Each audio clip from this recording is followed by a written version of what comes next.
ఆంధ్రప్రదేశ్ రాష్ట్ర ముఖ్యమంత్రి స్వర్గీయ వైఎస్ రాజశేఖర్ రెడ్డి జన్మదిన వేడుకలను సంగారెడ్డి పట్టణంలో వైఎస్సార్ భవన్లో బీసీ సంక్షేమ సంఘం రాష్ట్ర కమిటీ కార్యనిర్వాహక అధ్యక్షులు మాజీ సీడీసీ చైర్మన్, మాజీ మార్కెట్ కమిటీ చైర్మన్ ప్రభుగౌడ్ ఆధ్వర్యంలో వైఎస్ఆర్ చిత్రపటానికి నివాళులు అర్పించారు. అనంతరం స్వర్గీయ వైఎస్సార్ జన్మదిన సందర్భంగా సంగారెడ్డి జిల్లా మరియు రాష్ట్ర కమిటీ బీసీ సంక్షేమ సంఘం తరఫున ప్రభుత్వ ఆసుపత్రిలో రోగులకు పండ్ల వితరణ చేయడం జరిగింది. ఈ సందర్భంగా ప్రభుగౌడ్ మాట్లాడుతూ డాక్టర్ వైఎస్ రాజశేఖర్ రెడ్డి ఎర్రటి మండుటెండలో సుమారు 1400 కిలోమీటర్లు పాదయాత్ర చేసి జనాల సాధక బాధకాలు తెలుసుకున్న నిజమైన నాయకుడు, తిరిగి రాష్ట్రంలో కాంగ్రెస్ పార్టీని అధికారంలోకి తెచ్చిన ఘనత వైఎస్ఆర్ దని అన్నారు. అధికారంలోకి రాగానే రైతులకు ఉచిత విద్యుత్, ఆరోగ్యశ్రీని, విద్యార్థులకు ఉన్నత విద్య కొరకై ఫీజు రీయింబర్స్మెంట్ పథకాన్ని ప్రవేశపెట్టి గుండెలలో నిలిచిపోయిన నాయకుడని, సామాన్య జనాల కోసం అత్యవసర పరిస్థితుల్లో ఆసుపత్రికి వెళ్లేలా 108 అంబులెన్సుతో సేవలందించిన ఘనత రాజశేఖర్ రెడ్డి గారిదని అన్నారు.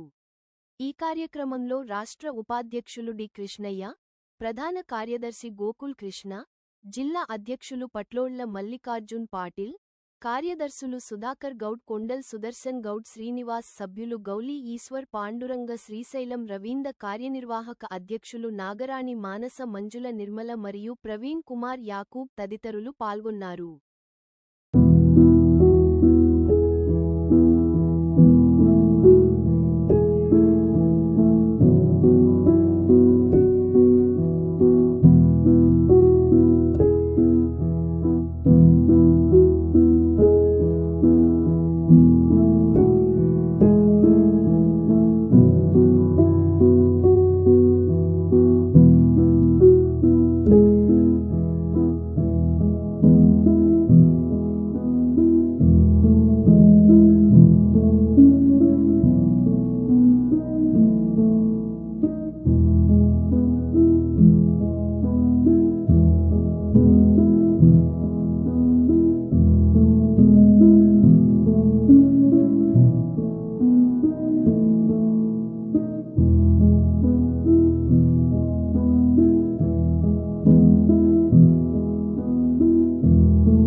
ఆరవ జయంతి కార్యక్రమం సంగారెడ్డిలోని వైఎస్ఆర్ భవన్లో ఈరోజు ఘనంగా ఏర్పాటు చేయడం జరిగింది. ఈ యొక్క కార్యక్రమానికి పెద్దలు, మహిళలు అధిక సంఖ్యలో వచ్చి ఈ జన్మదిన వేడుకలను విజయవంతంగా చేసినందుకు పేరు పేరున అందరికీ కూడా నా హృదయపూర్వక ధన్యవాదాలు తెలియజేస్తా ఉన్నా. రాజశేఖర్ రెడ్డి గారు అంటే దేశానికే ఒక వెలుగు వెలిగినటువంటి మహానాయకుడు. మరి తెలుగుదేశం ప్రభంజనంలో రాజశేఖర్ రెడ్డి గారు పిసిసి అధ్యక్షునిగా బాధ్యతలు చేపట్టిన తర్వాత మరి ఆంధ్ర తెలంగాణ రాష్ట్రంలో ఎన్టీ రామారావు ముఖ్యమంత్రి ఒక వెలుగు వెలిగినటువంటి ఆ తెలుగుదేశం పార్టీని మరి భూస్థాపితం చేసిన చరిత్ర కేవలం స్వర్గీయ రాజశేఖర రెడ్డి గారికి దక్కిందని కూడా ఈ సందర్భంగా తెలియజేస్తా ఉన్నా. ప్రజల కష్టాలు తెలుసుకోవడం కోసం తెలుగుదేశం పాలనలో రైతులు ఆత్మహత్యలు, పేద ప్రజలు ఆత్మహత్యలు చేసుకునే సమయంలో తిందామంటే తిండి కూడా 3 పూటలు దొరకలేని పరిస్థితుల్లో ఆనాడు ఎర్ర టెండర్ లెక్క చేయకుండా మరి రాష్ట్రం అంతటా పాదయాత్రలు చేసి ప్రజల కష్టాలను తెలుసుకొని నీకు నేనున్నానని భరోసా ఇచ్చి ఎలక్షన్ అయిన వెంటనే ప్రజలకు మొట్టమొదటి ఉచిత కరెంటు మీద రైతులకు సంతకం చేసినటువంటి చరిత్ర వైఎస్ రాజశేఖర రెడ్డి గారిని ఈ సిద్ధాంతంగా తెలియజేస్తా ఉన్నా. అదేవిధంగా నిరుద్యోగులైనటువంటి యువకులకు స్వయం ఉపాధి పథకాలకు పెట్టి మరి వారికి కూడా ఉపాధి కల్పించినటువంటి చరిత్ర. అదేవిధంగా బడుగు బలహీన పేద వర్గాలలో గుండె ఆపరేషన్ కానీ కిడ్నీ ఆపరేషన్ కానీ ఆరోగ్యరీత్యా లక్షలు పెట్టుకోలేని కుటుంబాలు ప్రాణాలు పోయినటువంటి సంఘటనలు లక్షలాది ఉన్నాయి. అవన్నీ దృష్టిలో పెట్టుకొని ఆరోగ్యశ్రీ పథకాన్ని తెచ్చి ప్రతి పేదవాడు కూడా కార్పొరేట్ హాస్పిటల్లో అపోలోలో కానీ యశోదలో కానీ అన్ని కార్పొరేటర్ హాస్పిటల్లో తన గుండె చికిత్స చేయించుకొని గుండె ఆపరేషన్ కిడ్నీ ఆపరేషన్ వివిధ రకాలైన మరణానికి దగ్గరయ్యే సమయంలో మరణాల నుండి మనుషులను కాపాడిన ఆరోగ్యశ్రీ ఘనత ఇది వైఎస్ రాజశేఖర రెడ్డి గారిది.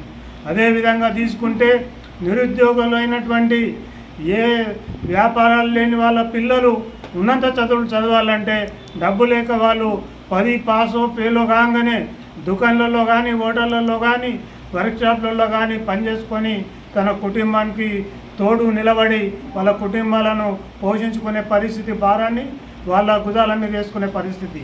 అట్లా సుంటి పరిస్థితి రావద్దని ఫీజు రియంబర్స్మెంట్ పథకాన్ని పెట్టి ప్రతి పేద విద్యార్థి ఉన్నత చదువులు చదవాలి, డాక్టర్లు కావాలి, ఇంజనీర్లు కావాలి, అదేవిధంగా ఐఏఎస్ ఐపీఎస్లు కావాలని కూడా సార్ ఈ కార్యక్రమాన్ని ఫీజు రియంబర్స్మెంట్ కార్యక్రమాన్ని చేపట్టి ఇలా లక్షలాది మంది డాక్టర్లు అయ్యారు, లక్షలాది మంది ఇంజనీర్లు అయ్యారు. దీనికి కారణం వైఎస్ రాజశేఖర రెడ్డి గారు. అదేవిధంగా రైతులకు అప్పులు చేసి కరెంటు బిల్లు కట్టలేక కరెంటు వాళ్ళు కేసులు చేసి మరి బ్యాంకుల వాళ్ళు వచ్చి ఇండ్ల మీద దాడి చేస్తూ ఉంటే పరువు పోతుందని ఒక రైతు ఆత్మ పరిశీలన చేసుకొని ఈ బతికి లాభం లేదు, ఈ అప్పు నేను కట్టలేను అని ఉరేసుకొని చనిపోయిండు. అలాంటి సంఘటనలను పాదయాత్రలో ఇవన్నీ తెలుసుకొని రైతులను రుణ విముక్తులు చేసినటువంటి చరిత్ర వైఎస్ రాజశేఖర రెడ్డి గారిది.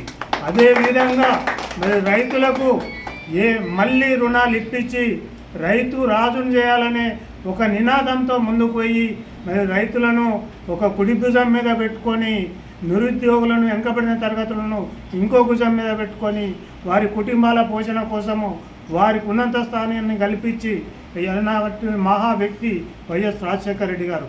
ప్రతి గ్రామంలో మందులు ఇచ్చి రాలేని పరిస్థితిలో ఉంటే ఆ గ్రామాలలో పోయి వైద్యం చేపించి బస్తీ దవాఖానాలు పెట్టి మరి అక్కడ కూడా వైద్యాన్ని ఏర్పాటు చేసినటువంటి చరిత్ర రాజశేఖర రెడ్డి గారిది. అదేవిధంగా ప్రజల కోసము హాస్పిటల్స్ డెవలప్ చేసి ఏ పేదవాడు కూడా చదువు లేకుండా వైద్యం లేకుండా ఈ రాష్ట్రంలో ఉండొద్దనే ఒక తపనతోటి ఎన్ని సమస్యలు వచ్చినా విద్య, ఉద్యోగం, డాక్టర్, ఆరోగ్యం ఇవన్నీ కూడా అమలు పరిచినటువంటి చరిత్ర వైఎస్ రాజశేఖర రెడ్డి గారికి దక్కిందని ఈ సందర్భంగా నేను తెలియజేస్తా ఉన్నా. ఈ ఎలా ప్రతి గుండెలో వైఎస్ఆర్ ఉన్నాడు, ప్రతి కుటుంబంలో వైఎస్ఆర్ ఉన్నాడు, వైఎస్ఆర్ అభిమానులు ఉన్నారు. ప్రతి గ్రామానికి పోయినా వైఎస్ఆర్ అంటే 10 మంది వచ్చి మేము వైఎస్ఆర్ అభిమానులని చెప్పే పరిస్థితి ఉంది. దేవుడు తొందరగా తీసుకుపోవడం వల్ల ఇవాళ రాష్ట్రము కొంత వెనుకబాటు పడ్డ వాస్తవము. అలాంటి నాయకుడు మళ్ళా పుట్టాడని కూడా ఈ సందర్భంగా తెలియజేస్తున్నా. రాజశేఖర రెడ్డి ఆశయాలను ప్రతి నాయకుడు ముందుకు తీసుకుపోవాలి, ప్రతి విద్యార్థి ముందుకు తీసుకుపోవాలి, ప్రతి ఆపరేషన్ చేసుకున్న ప్రతి గుండె ముందుకు తీసుకుపోవాలి. రాజశేఖర రెడ్డి నాయకత్వంలో మనమంతా ముందుకు పోవాలి. ఇలా కాంగ్రెస్ పార్టీ ప్రజలకు మరి 6 పథకాలు ఏది ఇచ్చిందో అవి అమలు చేస్తూ ఉన్నారు. రాజశేఖర రెడ్డి ఆశయంలో అవి భాగమని ఈ సందర్భంగా నేను తెలియజేస్తూ ఉన్నా.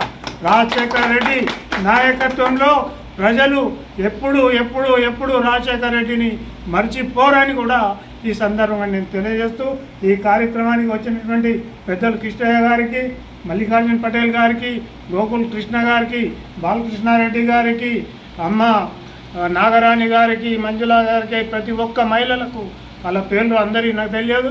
మీ అందరికీ నేను విజ్ఞప్తి చేస్తూ ఉన్నా. రాజశేఖర రెడ్డి గారు చేసిన ప్రతి పని మన గుండెల్లో చిరస్థాయిగా ఉంది. మన వార్డులో ఉంది, మన గ్రామంలో ఉంది, మన పట్టణంలో ఉంది. ఇలా కలెక్టరేట్ అయిందంటే రాజశేఖర రెడ్డి గారిది, ఇలా కోర్టు అయిందంటే రాజశేఖర రెడ్డి గారిది, ఇలా ఐఐటి పడ్డదంటే రాజశేఖర రెడ్డి గారి ఘనతని కూడా ఈ సందర్భంగా నేను తెలియజేస్తా ఉన్నా. నాకు రాజశేఖర రెడ్డి గారికి 79 నుంచి రాజశేఖర రెడ్డి గారితో పనిచేసి ఆయన శిష్యునిగా ముద్ర వేసుకొని ఆయన నాయకత్వంలో పనిచేసి ఇంకా ఆయన నాయకత్వంలో సార్ గారి నాయకత్వంలో ఆశయాలను ప్రజల్లో తీసుకుపోవడానికి నా వంతు కృషి నేను చేస్తానని, ప్రతి ఒక్కరికి ఈ కార్యాలయం ఉపయోగపడుతుందని, ప్రతి పేదవానికి కావాల్సిన మేలు చేస్తుందని, ప్రభుత్వం ఇచ్చే పథకాలు ప్రతి ఒక్కరికి అందే విధంగా నా వంతు కృషి నేను చేస్తానని మా కార్యకర్తలకు, మా నాయకులకు, మా మహిళా సోదరిమణులకు అందరికీ కూడా నేను విజ్ఞప్తి చేస్తా ఉన్నాను.